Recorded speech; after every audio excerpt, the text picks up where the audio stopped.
அனைவருக்கும் வணக்கம். Welcome to சுபாஷ் ரயில்வே புக்ஸ் பப்ளிகேஷன் திருச்சிராப்பள்ளி. உங்களை அன்புடன் வரவேற்கிறது. இந்த வீடியோ பார்க்கின்ற நீங்கள் ஆர்ஆர்பி குரூப் டி எக்ஸாம் எழுத போகிறீங்க மற்றும் எல்லா ரயில்வே எக்ஸாம் ஆர்ஆர்பியில் எல்லா தேர்வுக்கும் நீங்கள் ட்ரை பண்ணுறீங்க, படிச்சுட்டீங்க அப்படின்னா ஆர்ஆர்பி தேர்வர்கள் செய்யக்கூடாத தவறுகள் என்னென்ன, ஸோ நீங்கள் என்ன மிஸ்டேக் பண்ணக்கூடாது அப்படிங்கிறத அட்வான்ஸாக முன்கூட்டியே தெரிஞ்சுட்டீங்க அப்படின்னா நீங்கள் வெற்றி பெறுவது ரொம்ப ஈஸியாக இருக்கும். மற்றும் வருகிற நவம்பர் 17 அன்று ஆர்ஆர்பி குரூப் டி எக்ஸாம் நடக்க இருப்பதாக அறிவித்தாங்க. ஆனால் ஹைகோர்ட் உத்தரவுப்படி அந்த டேட்டு தள்ளி போயிடுச்சு. எனவே அவங்க சொன்னதுபடி வருகிற நவம்பர் 17 அன்று ஆர்ஆர்பி குரூப் டி எக்ஸாம் நடக்க வாய்ப்பில்லை. ஸோ அடுத்த ஆண்டு 2026 கூட ஆகலாம். ஏறக்குறைய இன்னொரு 2 மாதம் தான் கம்ப்ளீட்டாக இருக்குது. எனவே நீங்கள் இதுவரைக்கும் ஒரு சரியான பிளான் இல்லாமல் படிச்சுட்டு இருக்கீங்க அப்படின்னா இப்போலேருந்தே நீங்கள் ஆரம்பித்தால் மிக எளிதில் வெற்றி பெறலாம். ஸோ ஆர்ஆர்பி ஸ்டடி பிளான் என்பது ஒரே வார்த்தையில் சொல்லப்போனால் content wise overall study, topic wise overall study. அந்த ஓவரால் அப்படின்னா மொத்தம் அப்படின்னு அர்த்தம். ஸோ அதற்கு ஒரு எக்ஸாம்பிள் உதாரணமாக இப்போ நான் சொல்ல போகிறேன்.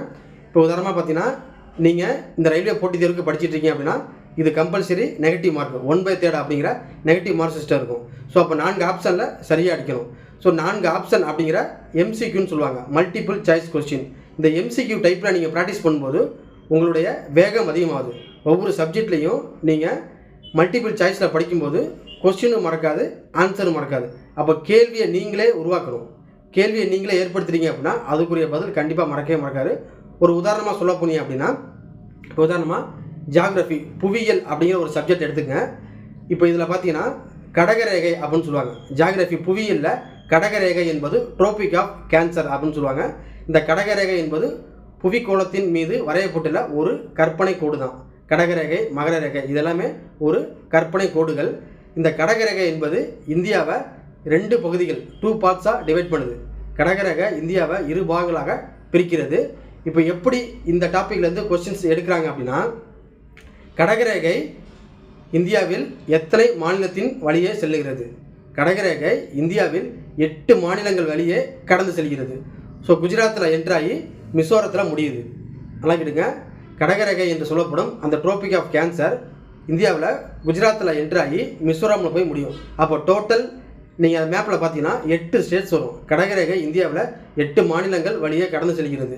ஸோ இந்த 8 ஸ்டேட்டையும் ஃபுல்லாக ஓவராலாக நீங்கள் தொகுப்பாக படித்தா தான் எப்படி கேட்டாலும் ஆன்சர் பண்ண முடியும். அப்போ என்ன கேட்பாங்கன்னா, பின் வருணவற்றில் கடகரேகை எந்த மாநிலத்தின் வழியே செல்லாது, கடகரேகை எந்த மாநிலத்தின் வழியே செல்லாதுன்னு கேட்பாங்க. அப்போ கடகரேகை எத்தனை ஸ்டேட்டில் செல்லும் அப்படின்னு உங்களுக்கு தெரிஞ்சால் தான் அந்த செல்லாததை நீங்கள் ஆன்சர் பண்ண முடியும். இதுதான் கண்டென்ட் வைஸ் ஓவரால் ஸ்டடி என்பது. அதற்காக நம்முடைய வால்யூம் 1 புத்தகம் தமிழ்நாட்டின் அனைத்து மாவட்டங்களில் டெலிவரி செய்யப்பட்டுள்ளது. வால்யூம் 2 புத்தகம் மிக விரைவில் வெளியாக உள்ளது. Volume 1 book தேவைப்படுறாங்க Trichy